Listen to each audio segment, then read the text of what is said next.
Na boca ocorrem vários processos relacionados à digestão. Eu mencionei a ação da amilase salivar, também conhecida como pitialina, enzima essa que age sobre o amido, digerindo em diversas cadeias menores. Acompanhe. Eu mostro para você aqui uma cadeia longa de glicose.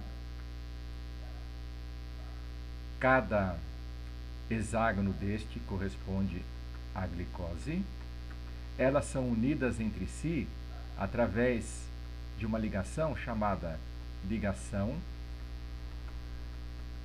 glicosídica.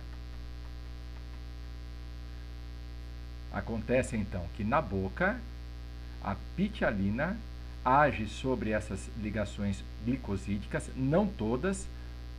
Percebam que há várias ligações glicosídicas ainda a serem rompidas, e isto vai acontecer no intestino, transformando esta grande cadeia formada pela união de moléculas de glicose em cadeias menores.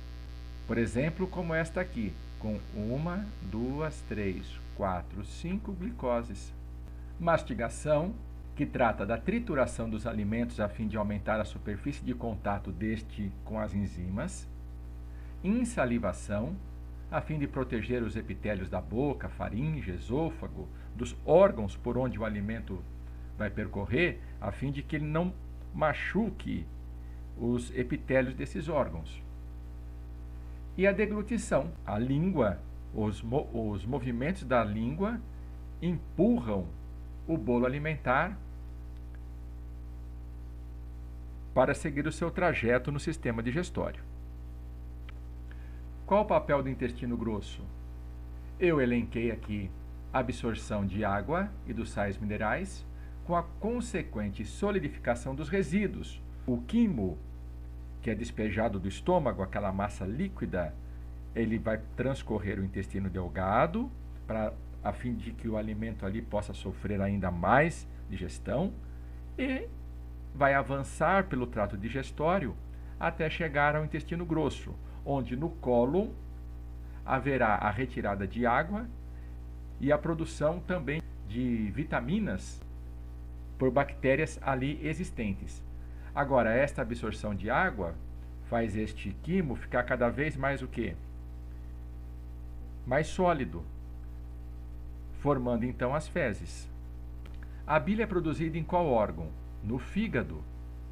Qual a sua função? Uma delas é eliminar do corpo substâncias indesejáveis, mas a principal é atuar na emulsão das gorduras ingeridas e diminuir a acidez do quimo proveniente do estômago, a fim de que as enzimas digestivas, cuja ação é no intestino, possam efetuar o seu trabalho num pH mais elevado, menos ácido. Acompanhe. Está mostrada aqui a união concêntrica de várias molequinhas chamadas triglicerídeo. Cada triglicerídeo é formado por um glicerol, que é este componente aqui, e 3 cadeias longas de uma molécula chamada ácido graxo. Então temos aqui um ácido graxo, 2, 3. Então cada triglicerídeo corresponde a um glicerol e 3 ácidos graxos conectados formando uma molécula só. Acontece que, como dito agora há pouco, essas moléculas de gordura elas se organizam de tal modo que impedem as enzimas chamadas lipases, responsáveis por desmembrar este bloco em 4, de fazer o seu papel. Aí entra então a importância da bile.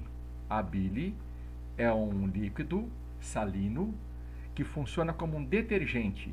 Então ele atua sobre essa gota de gordura constituídas por vários triglicerídeos, fazendo com que eles fiquem distantes entre si para favorecer a ação da lipase que age justamente aqui onde os ácidos graxos estão grudados com o glicerol, desmembrando todo esse pacotinho aqui.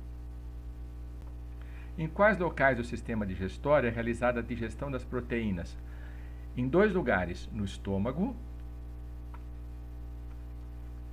e no intestino delgado. No estômago é através da ação de uma enzima chamada pepsina sobre as proteínas. digerindo-as em peptonas, que são cadeias menores de aminoácidos. Acompanhe.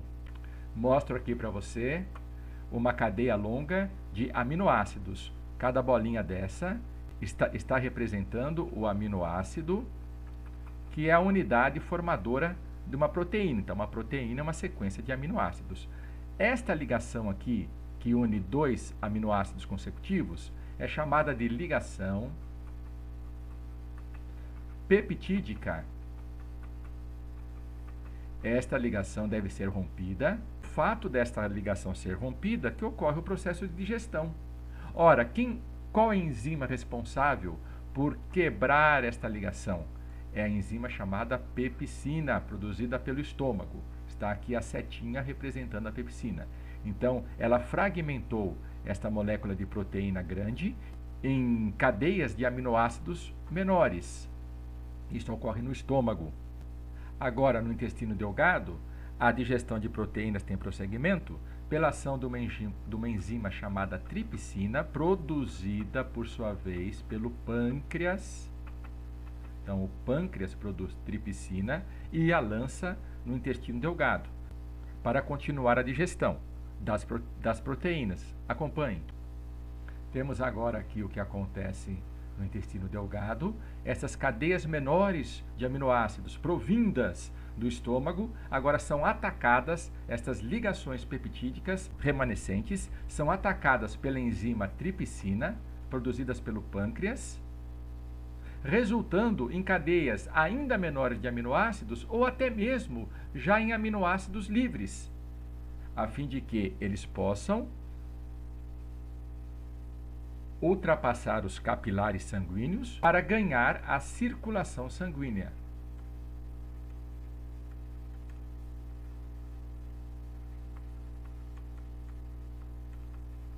E serem distribuídos para todas as células do corpo. Já a questão 5, ela traz o mecanismo da ação da epiglote, que evita que o alimento ingerido tenha acesso à tubulação aérea. Perceba, o alimento eu esquematizei ele num ponto rosa e o caminho que ele deve seguir é pelo esôfago. Já o ar, o caminho que deve ser seguido é pela traqueia. Acompanhe este vídeo.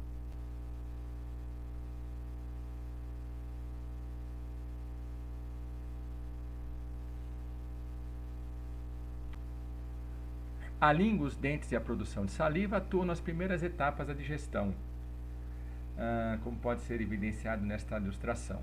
Sobre os mecanismos, assinale a alternativa correta, é a letra A. No processo de fechamento da laringe, se a epiglote falha, o indivíduo engasga, pois o alimento entra nas vias respiratórias. Mais uma de digestão de carboidratos. O genoma dos chimpanzés, que se alimentam basicamente de vegetais, geralmente contém apenas um único gene para a enzima amilase salivar, a qual está relacionada com a digestão dos amidos. A enzima responsável por digerir celulose é a celulase. Assinale a alternativa correta. Vamos lá. Os alimentos que entram pela boca são levados pela estrutura 1. Estrutura 1 é o esôfago. Pela ação da gravidade? Não. Pela ação dos chamados movimentos peristálticos. São movimentos de caráter involuntário,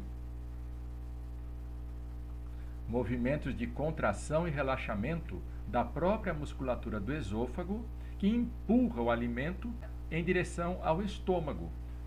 Não sei se vocês estão lembrados que eu disse que o alimento pode chegar ao estômago mesmo se a pessoa estivesse de ponta cabeça, por conta destes movimentos involuntários da musculatura do esôfago. O excesso de glicose no sangue é transformado em amido? Não. Glicose em amido, quem faz isso são os vegetais. Os seres humanos, eles armazenam glicose na forma de um polissacarídeo não tão grande quanto o amido, chamado de glicogênio. Este glicogênio está armazenado na musculatura e também no fígado. Quando fazemos um esforço bastante grande e o estoque de glicose no sangue cai abruptamente, a musculatura tem que continuar trabalhando, porque você está num esforço físico gigante. Então ali o glicogênio ele é convertido novamente em glicose, que é o combustível celular, para a musculatura continuar contraindo e relaxando. O órgão 3 é um tipo de glândula mista, pois produz hormônios e enzima digestiva. O 3 é o pâncreas. Sim, o pâncreas ele produz o hormônio, o principal é a insulina. O diabético tem deficiência na insulina, mas ele também produz as enzimas, né, que são utilizadas lá no intestino delgado. A letra C. Classificar essas afirmações em verdadeiro ou falso. A presença de alimentos na cavidade bucal estimula a liberação da saliva, que contém a amilase salivar, que atua na digestão do amido. Correto. No estômago, o bolo alimentar deglutido se mistura com suco gástrico, suco produzido pela parede do próprio estômago, produzido por glândulas da parede. Está certo. O intestino delgado apresenta 3 segmentos: duodeno, jejuno e íleo. No duodeno, o duodeno está relacionado com a digestão, pois ali no duodeno é que são jogadas as enzimas produzidas pelo pâncreas. Essas enzimas são somadas às que são produzidas pelo próprio duodeno. E jejuno e íleo, a função é mais de absorção de nutrientes. Está correto, todas estão corretas. A questão 9 ilustra os órgãos do sistema digestório e nos pergunta: a absorção ocorre em qual deles? Ora, a pontinha aqui da reta 5 está indicando o intestino delgado.